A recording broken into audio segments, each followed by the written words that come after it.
I'm sorry, y'all. I lost a complete track of time. Basically, trying to cook. All right. So, sorry, I was on mommy duty.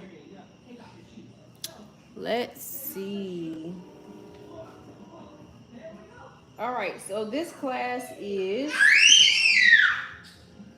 chords released. All right. Chords released.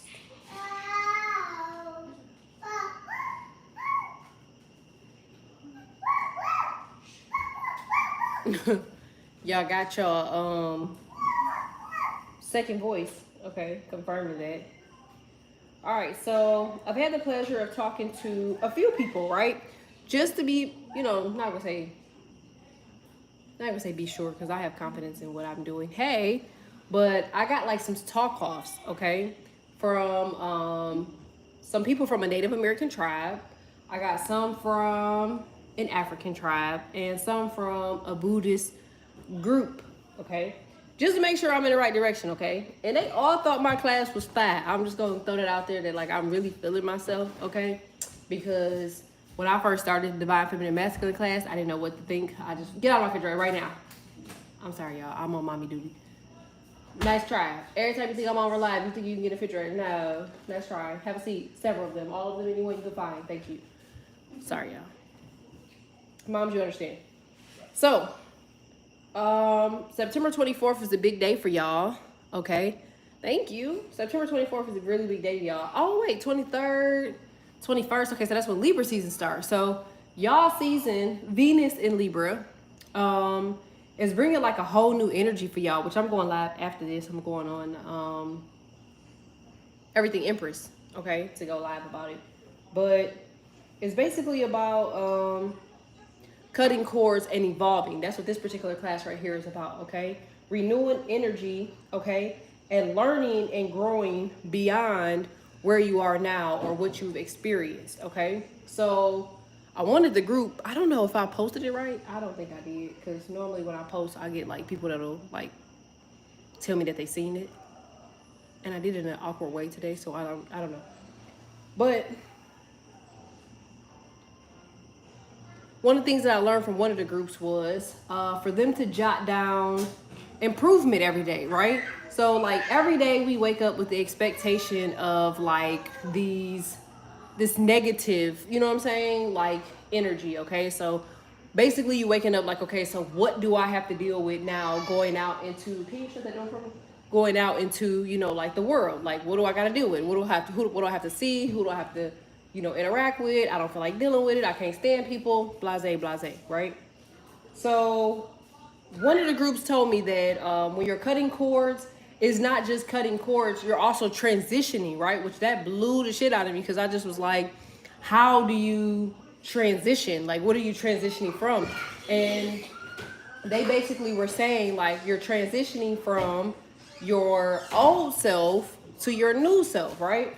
So I'm like, well, what does your old self have to do with your new self if you're just cutting cords? You know, like maybe because of how I am, all right? I've always been the type of person where if I want to get out of a situation, like I'm just done with you, you know, like, but as I'm having conversations with people, they're like, yeah, okay, that might be easy for you, but it's not as easy for others, right?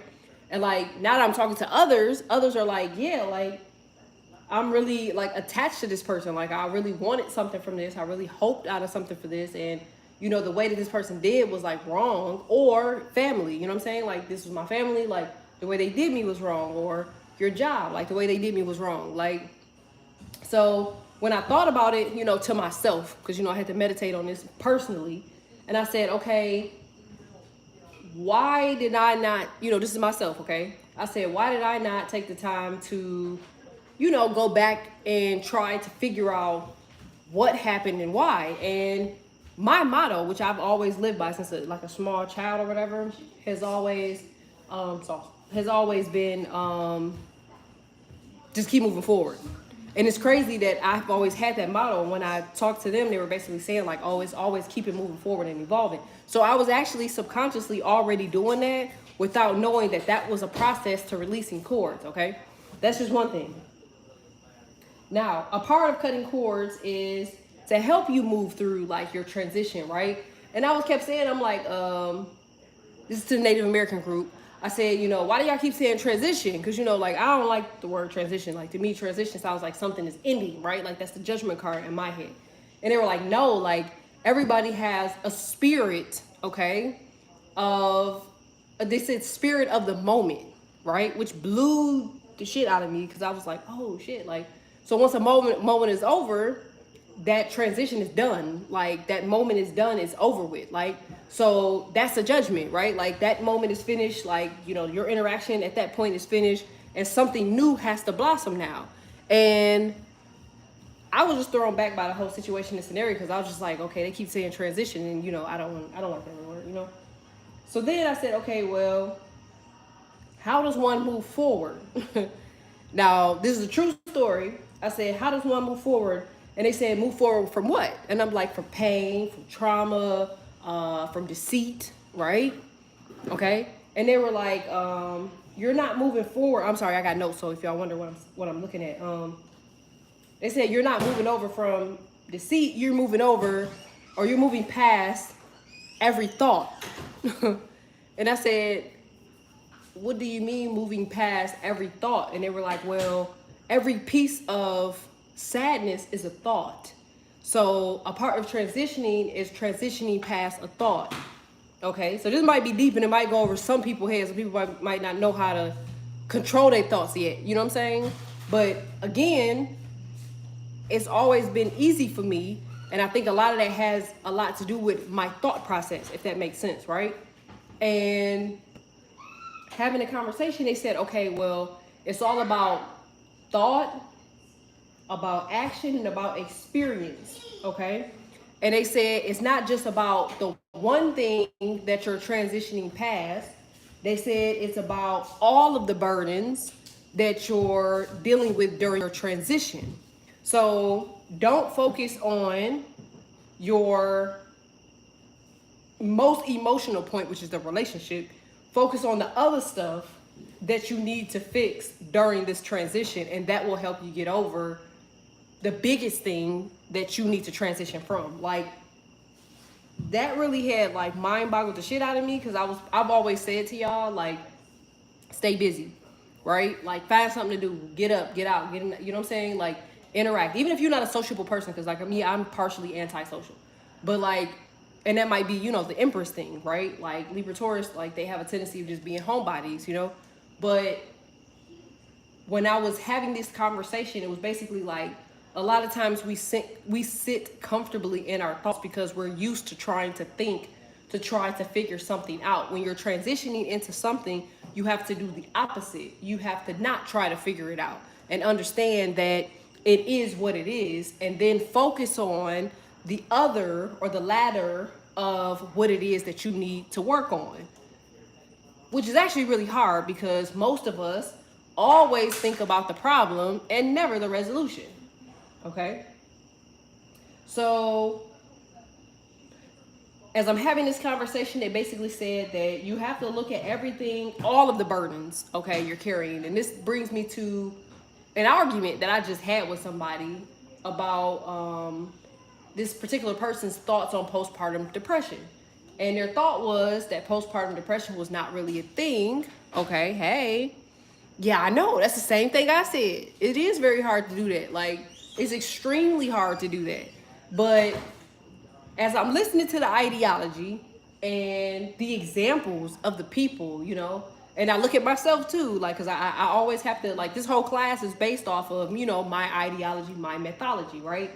So when I look at myself and I look at things that I dealt with and how I dealt with the situation, and I've actually charted before, you know, the phases of, you know, like basically what they say is transitioning out of a situation and making sure that your mental is stable enough, you know what I'm saying, to move forward into something in a positive manner, to have, you know, like hope or trust again, right?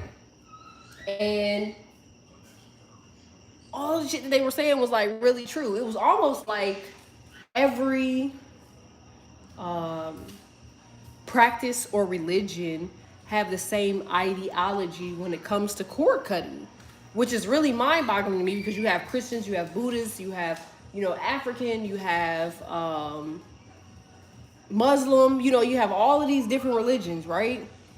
and Jehovah, right? And you have all these people, and you're like, man, like, how does the one thing that connect everybody the same is cord cutting? Because one thing that you can guarantee for sure is that everybody of this particular religion before has had the same situation, which is heartache or heartbreak, whether that be from love, family, friends, job, money, life, situation. They've guaranteed had it, right? So y'all have to forgive me because I'm going through my notes. So they say, okay, cord cutting helps through transition when you remove the burden or the weight that you're carrying. And the best way to free yourself, this is according to Native Americans, is with your light, understanding your light, and your sense of openness and honesty about the situation. Example would be like if you're a good person and you did everything you could do in the relationship or for this particular person, and this individual still found a way to be rude or disrespectful or unfaithful or toxic or whatever, right? Or it could be family, could be friends, could be a job, right? Could be life. It could be trauma, childhood trauma, generational trauma. But you all have to like go back to the same thing, which is the source. Who is the person that makes you feel this way?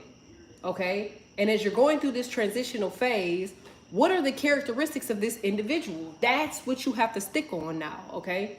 So if this person was just perfect, okay, and then boom, they just disappeared, you still have to focus on the fact. The fact is, if this person was so perfect, they would have never disappeared in the first place. They would have had a proper communication. So again, that's where, again, and like I am like one of the biggest debaters that you'll ever find. Like when I get ideologies and stuff from other people or groups or whatever survey, then I have to argue reason, okay? Just to make sure I'm not missing something. So my argument was, wonder if the person wasn't as bad as the last person they were dealing with, right? And you say, okay, this person actually came to the table and they brought more to the table. They were more communicative. They did more than the last person. So technically that's an upgrade to you, right? Or them or us or whoever, right? But the person still ended up being a dud. How do you transition out of that? Because technically you're more involved now because they did stuff that other people didn't do ever, okay? Which allowed you to create a whole new level of comfortability, okay? And sometimes when you get something new, you just can't get away from that, right? You just can't forget that. You just can't walk away from that because you never had it before, right? So they basically said like it's a sense of openness. This is what blew the shit out of me, y'all. And y'all know I curse sometimes, so forgive me. The sense of openness was, why the fuck did we deal with people for so fucking long and they weren't offering that shit to us? It's not a sense of a trophy for that person because we should have been had it, or we should have been to the standard where people were doing that for us automatically instead of allowing people to be around and they didn't do it. So this person doing it really wasn't supposed to be glorified. This is what they're supposed to do. That's the openness. Like, but you know, again, me being argumentative Annie, right? Like, you sometimes can't get past certain stuff like that because it's new, all right? So they basically said like, that's, because I always throw myself in the mix because, you know, I've been here. That's the terms that we dealt with in a relationship. So now we have to have that sense of openness with ourselves to say, damn, why did I allow somebody, not this person, but the people before them, to be around me knowing that my standard was X, Y, or Z, okay? And I still allowed that, right? So, true story, during this conversation, okay, which the conversation was very slow, by the way, very knowledgeable, but very slow. And the only reason that the conversation was slow is because I was dealing with a lot of elders, knowledgeable people, man. Like, I'm talking about, and I ain't talking about regular people that you walking past in the store every day. I'm talking about tribes, okay? And having this conversation, they were basically saying like, what is health? Like that was, and this whole segment is going to be about this particular survey that I did, okay? Because I feel like it's going to be very helpful for a lot of y'all. And they basically said like, okay, well, how do you hold on to a person that didn't really help you energetically when you're an energetic being, okay? So you have energy, what is it? Energy, you have to forgive me because I'm trying to get this off my mind. You had energy, physically and spiritually. So when you're cutting cords from the person, the first thing we cut is physical. You like, you know what? I ain't, you know, we ain't doing that shit no more. You can kiss my ass, whatever. Like, I don't want to deal with y'all. You know, I'm never dealing with you again. I'm never sleeping with y'all again. I'm sorry, y'all see Crohn's, OCD, whatever, ADD, whichever y'all want to call it. But we miss energetically and we miss spiritually. Most of the time when you're cutting cords from a person, before any of this shit take place, you're already drained. Like, you want to cut the cords predominantly because you're feeling drained. You also want to cut the cords because you're tired of this necessarily like evolving situation over and over again with the same different type of fucking people. You know what I'm saying? Or different people but same situation. So we have to create a new space, okay? And when you're thinking about creating a new space, what does that entail? You know, like, envision you meet the person that you do want to meet in the room with you, and the person that you're getting out of the relationship with or you're cutting cords from walks into that same room. Now, a lot of times, we're still focusing on the person from the past. Usually in situations like that, you're going to focus on the person from the past. You're like, you know what? I know this person for forever. I know what they like to eat. I know what they, you know, how they act. I know a lot about them. And I'm not interested in meeting anybody new right now because I already know everything about them. Why do I need to start over? Okay. That's usually the thought process behind us. But before we even get to this, we have already had the realization that this person has an issue with draining our energy selfishly. Okay. Whether that be ghosting you, coming back around, bad communication, lying, cheating, whatever. Okay, this could be family, friends, whatever, right? If you want to cut cords from this individual, you have to also remember that the space that you are creating has a lot to do with you bringing them into your space. Okay, so my questions for that is during the conversation was, how do you love somebody and not bring them into your space? You know, because it's a lot of hopefulness, right? You like, man, I kind of hope that they would get their shit together and fix it and come the fuck back around, right? That's just what we hope. But then you say, okay, by you having that hopeful nature, you are creating a space of sometimes illusion. Sometimes they do come around, but they're supposed to come back around off of, I forget the word. Y'all know I'm in public school, but like, basically like the wing and a prayer type of thing. Like, you know, it's not guaranteed, but if they do, it happens. If it doesn't, fate, I guess you could say. But you can't rely on that and wait for that. Like, once that situation is done and once you see how this individual is, now you have to create your own space again. So I asked him, I said, you know, how many times would one have to create their own space? Okay. And I said, let's think about not Native Americans, but we'll say Indian families in which one is just married, you know, they're married into a family. You know what I'm saying? Like, you don't have enough time to get to know them. You don't know what they're about. They just, all right, that's who you're marrying, right? And I said, damn, if you really think about it, that's actually a better situation than dealing with somebody that you already done met and been around and dealt with, and you still decide to marry them anyway, despite knowing all of their flaws and fallacies. At least during that process of marriage, you have married this individual and now you're taking the time to get to know them, and you know, just as well as they do, that this marriage will never end. I hope that makes sense.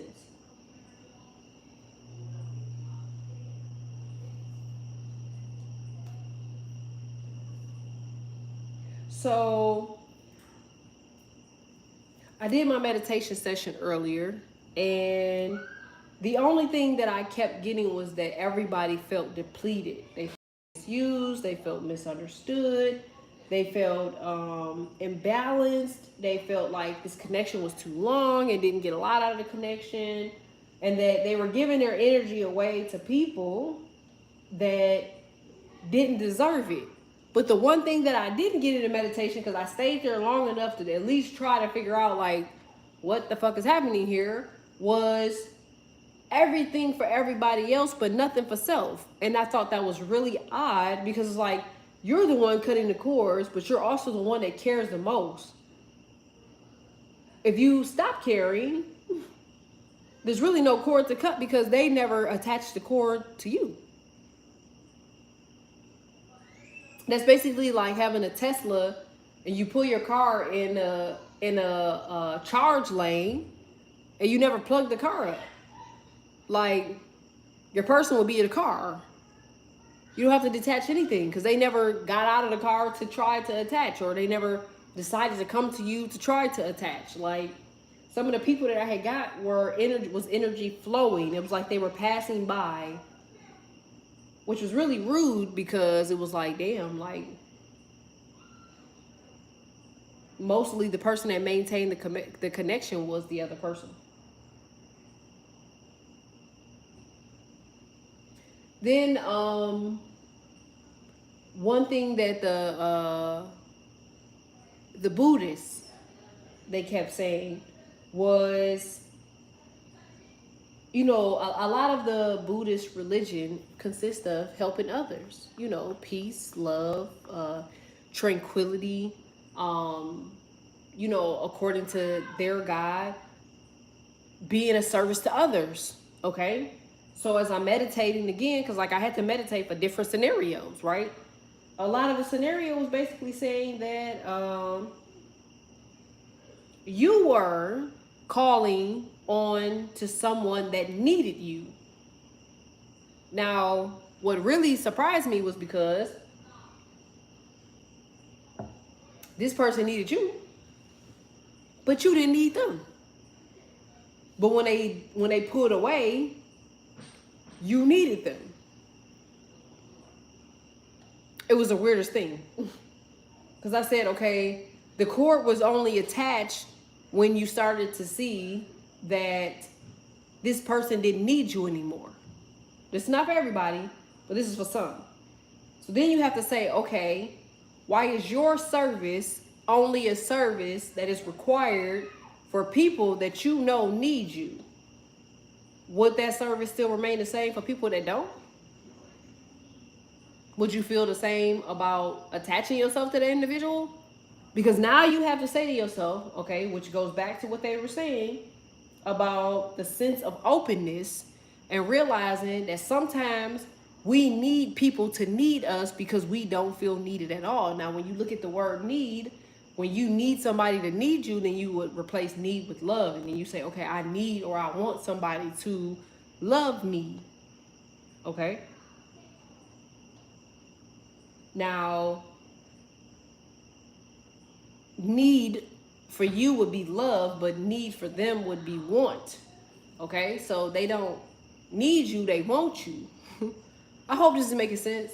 So it's like, okay, if they want you, when that want is up and something else that they want is there, then they no longer need you.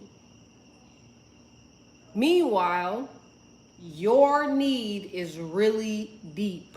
Now, let's look at how deep your need is.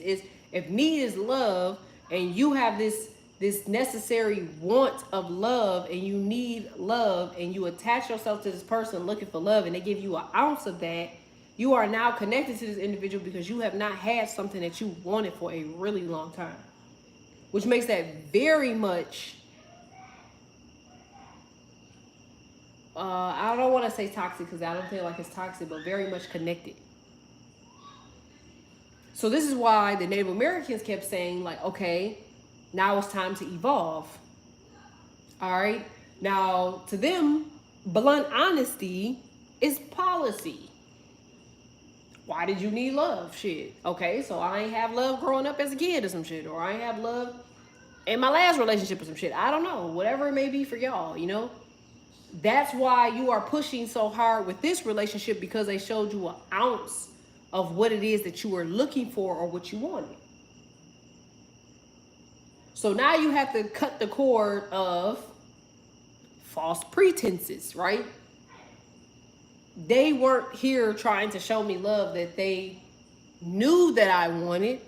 They were simply doing shit based off what they thought that I wanted or what I needed, so they can get what they needed. When you address why you needed it, that person is gone too.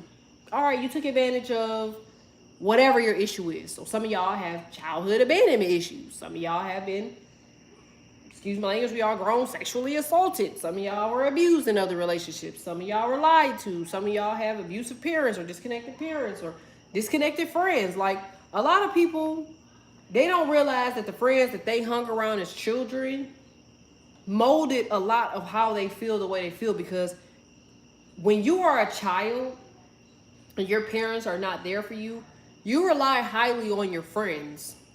And if your friends ain't shit and they disconnect from you and connect with you and then, you know, push you aside and then pick you back up, and then they cool with this person and they back cool with you, and it's a lot of bullshit there, especially if you're a female, you're gonna find that your fear is that you'll lose your friend, if that makes sense. I know this sounds really odd, but your fear is gonna be that you lose your friend, okay? And you'll do anything to be cool with your friend, right? Okay? And people see that. You know, they see that a lot, actually. And I feel like that creates that trauma and that back and forth of negotiation. It goes back and forth with reason. It goes back and forth with waiting, because when you were a kid, your friend disappeared and then they came back, or y'all argued, y'all stopped being cool and then they came back. Y'all have to look at the connection here between things that you dealt with as a child or childhood or teenager compared to what you're dealing with now, because people don't understand, like, the shit that you're dealing with right now ain't new. It's just a different form. So now it's up to you to figure out what that form is from and why it is the way it is. I also asked, why is it that we hold on to more stuff that's unhealthy for us than stuff that is healthy for us? Because you would think that if something is unhealthy for you, that you would just drop it, right? But in all actuality, we actually hold on to it more because we want to figure it out. Y'all, I'm on mommy duty, so I'm cooking. So hold on one second. I'm sorry, y'all.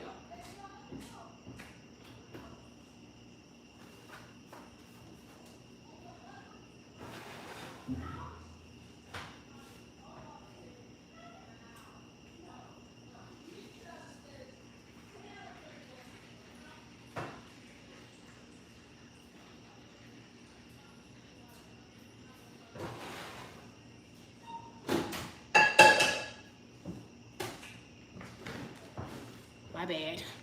I'm over here making barbecue chicken, okay, in the oven. So you'll have to forgive me if y'all hear me running over there oh so often to check on it.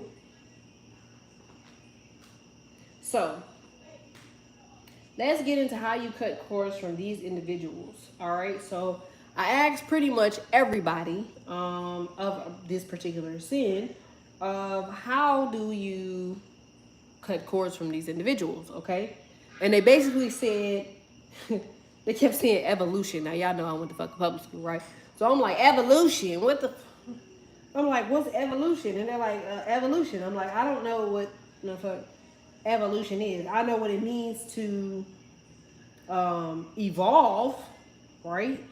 And it blew the shit out of me, y'all, when they said evolution, because evolution is the change in characteristics of species over several generations. And I'm like, That's when you see that fucking shit where you see the fish and shit and it turn into the monkey and the monkey turn into the human type shit.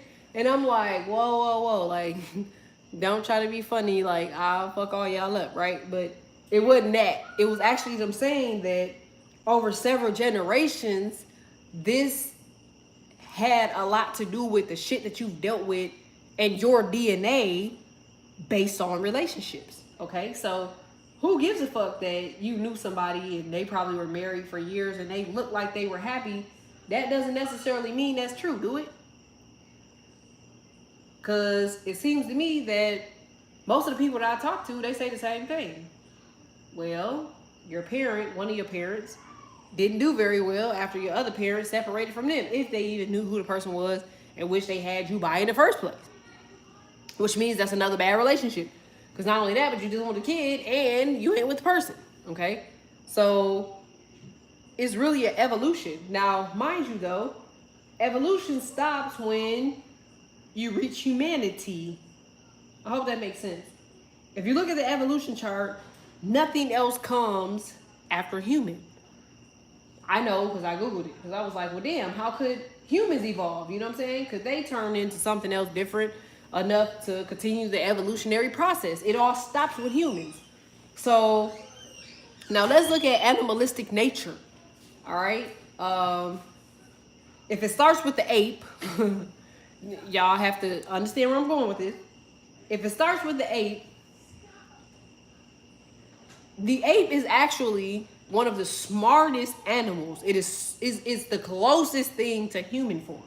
All right. So let's say your person is the first generation, which is ape. Okay. They know what the fuck they're doing. You've seen plenty of movies, plenty of studies, plenty of Discovery channels that shows when they give little baby chimpanzees and apes and shit like that, oranges and objects and shit like that, they are very much equipped from children to know what to do with certain items. The thing that's happening when you see this is research and study. Okay? It goes from ape to whatever the fuck the walking ape shit is, and then from that to the caveman. Okay?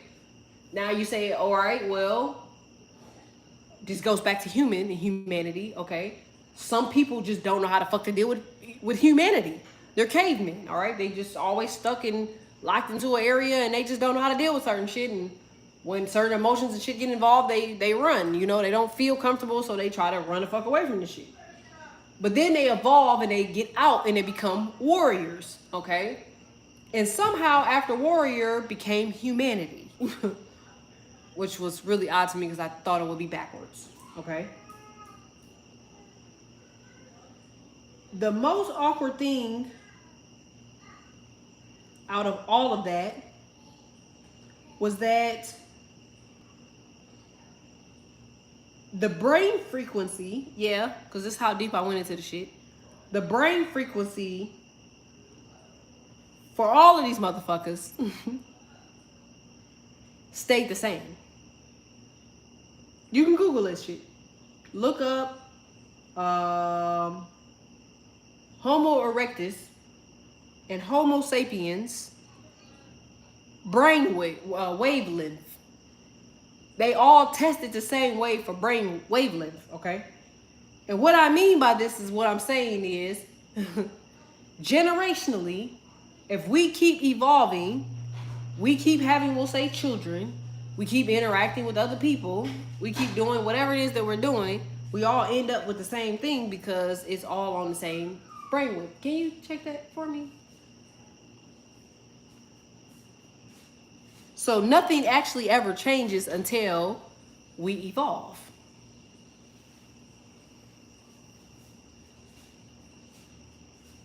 All right, so let me go back.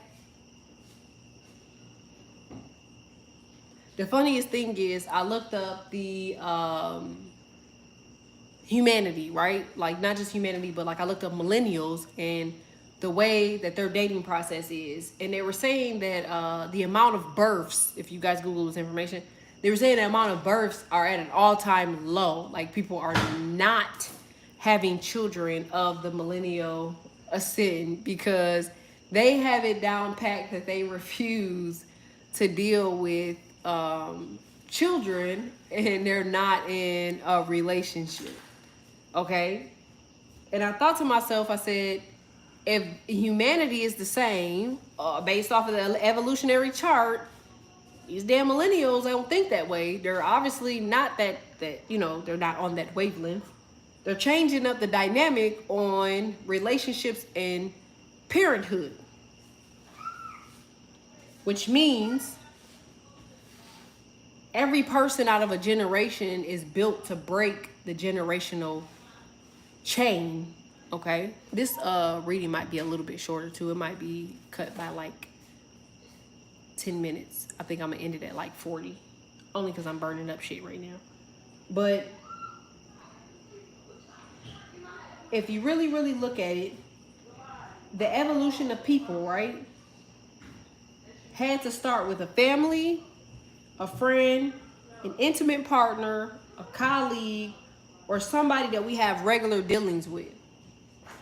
That is the starting point behind the shit that we allow or don't allow, or the things that we see or don't see, the relationships that we witness or we don't like, the things that we don't want, the things that we maybe want, okay? Because like sometimes you can see some people in abusive relationships that you're like, I don't never want to be like them motherfuckers, like they toxic.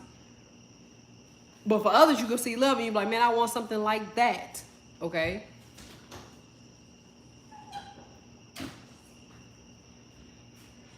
So when I go back, they were talking about how we interact with the world through 5 senses, and that the truth is our primary means of relating to people was energy. This is the Native Americans again. And I said, okay, so if our primary means of connecting to people is energy, does that necessarily mean that people only fuck with us based off of the energy that we bring? Now, 2 of the groups said no, that it could be divine, that you're meant to be with that person or meet that person because you needed to help them with one small thing, and their journey with you is over. Now, the Native Americans were saying like, no, it's not fucking true. They knew your energy when they seen it, and they just needed something from you, from your energy, and it was up to you to realize that you could give somebody your time and your energy, but you have to have control over how much of your energy and time that they receive. We ain't taught that shit in this generation. We like, yeah, sure, here, yeah, okay, yeah, move in, yeah, we can get married, we can have kids, whatever. Like, you press gas, you know what I'm saying? Like, in this particular era.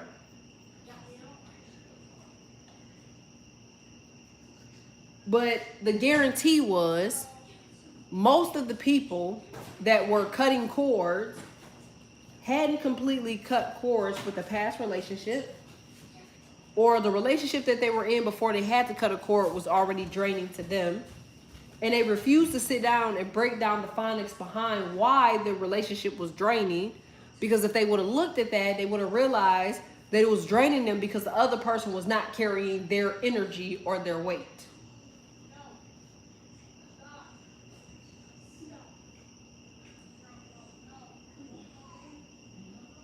They said the best way for you to this is crazy. They said the best way for you to cut cords was a slow depletion process of energy. Which I just talked about this. If you're a Libra or a Taurus, I believe I put it up. I think it was Libra on the Taurus Rising Tarot page yesterday, day before yesterday. And they were talking about how, or I was talking about how, you have to slowly remove your energy from people. And I swear to y'all, I didn't have this conversation until earlier today. But yesterday, I should agree, a lot of us have poor boundaries. Yeah. But I said this yesterday, and today it was like they confirmed that for me. Like, that we have a tendency of absorbing somebody else's energy and feeling depleted and still going on as if that's okay. Like, maybe hoping that they will fix it, maybe hoping they'll stop, or maybe hoping they don't drain you, or maybe hoping they'll change. But if there's an energy deficit and the deficit starts with your person, That means you have to make up for it. So now you have to say, how can you get over a relationship and your energy is already depleted? If you already feel stuck, if you already feel down or unexplained sadness or depression or getting sick or you have immune issues or you're drinking or you're doing drugs or you don't feel happy or you don't feel healthy and you constantly think about, ways to get this person to communicate with you. Everybody said the same thing, which was visualization.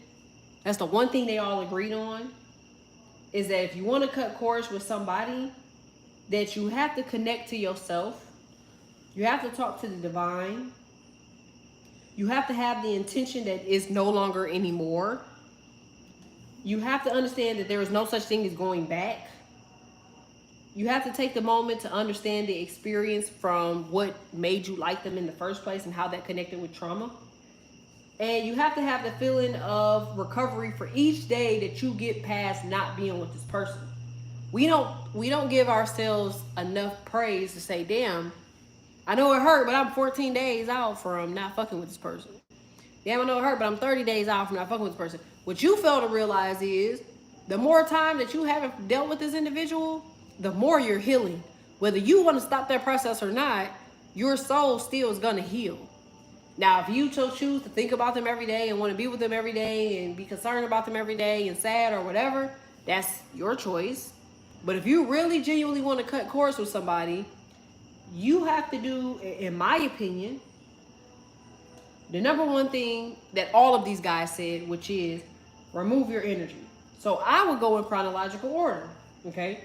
Which would be cutting your cords, understanding your worth, focusing on your thoughts, understanding the places they took in your life. This is the Buddhist, right? Understanding they may have needed you, but you didn't necessarily need them, that you were there merely to heal. Then you say, okay, to the Africans, you say, maybe I needed to learn how to create a more better energetic boundary for bigger things that I have coming up, okay?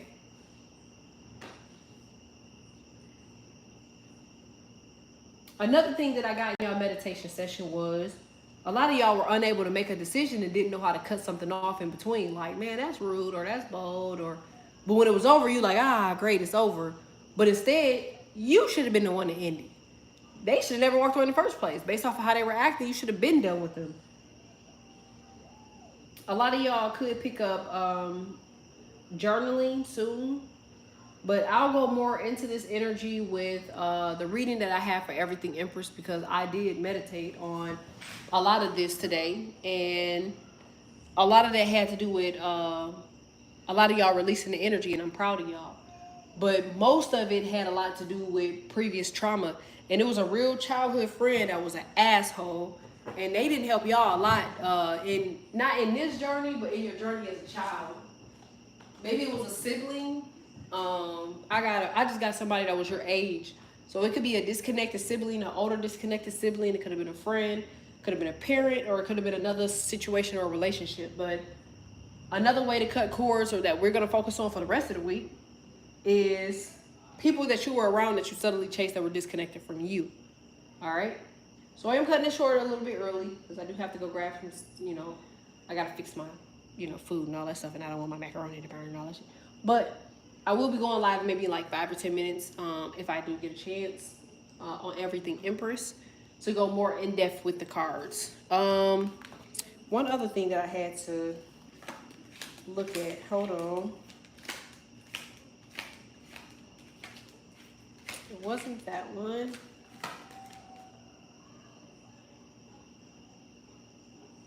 That was one of the cards that came out, but hold on, I gotta find the other one that came out too. Because I never pulled cards. But some of these were falling out. And I remember a lot of them. What other one though? No. I think it was this one. Yep, it was that one. All right. So it was roots and balance, surrender and perception. So it was your family, your background, your comfort system, your shelter, and your self-care. Self-care was the biggest thing.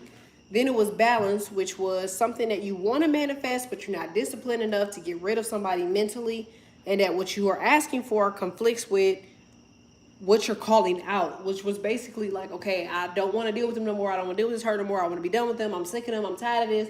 I want to move on, find somebody else, whatever, whatever. But if they call you, answer the phone. All right. So it was a conflict. Then it was your subconscious mind. It was you thinking about this individual day and night and consistently, okay, knowing that the situation could very well possibly not change, but for some strange reason, y'all still wanted to have a conversation with this individual.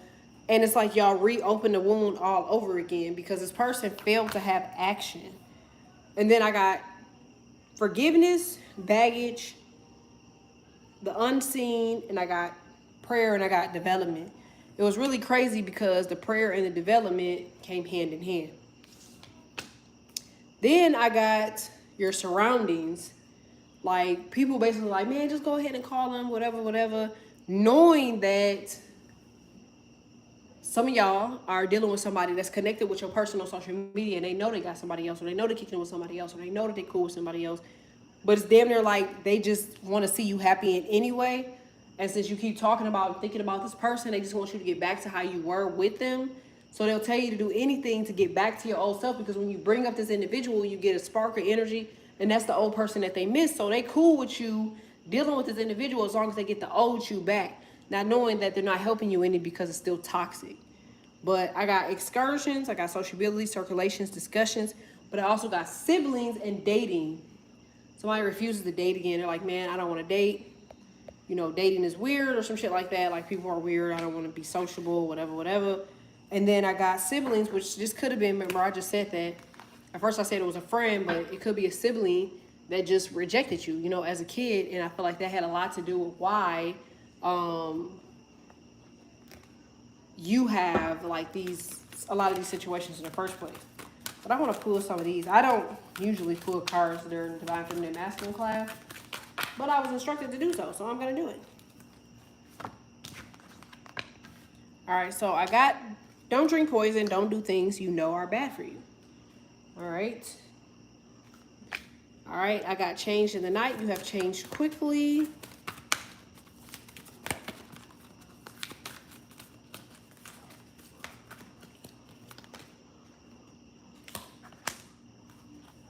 All must have prizes, trying to please everyone. Falling, the unknown, descent, okay, monumental change. All right, so your fear is you're trying to please everybody and somebody refuses to see change. Somebody has a fear of the unknown or just being single. All right, somebody has moments of regrets, nostalgia, thinking about the past, idolizing the past, wondering about the past, fearing you made a mistake. Hell no, you ain't made no mistake. You needed to get away from this individual. Like, another thing that the Native Americans were saying was that a lot of times when something goes awry, it's destined. It was necessary. Because if you have a divine purpose, you can't do your divine purpose and deal with that particular individual in the same breath. Okay? But some of y'all dealing with regret because y'all think that y'all wasn't supposed to do something, but actually y'all were. Okay? All right. Well, thanks, y'all.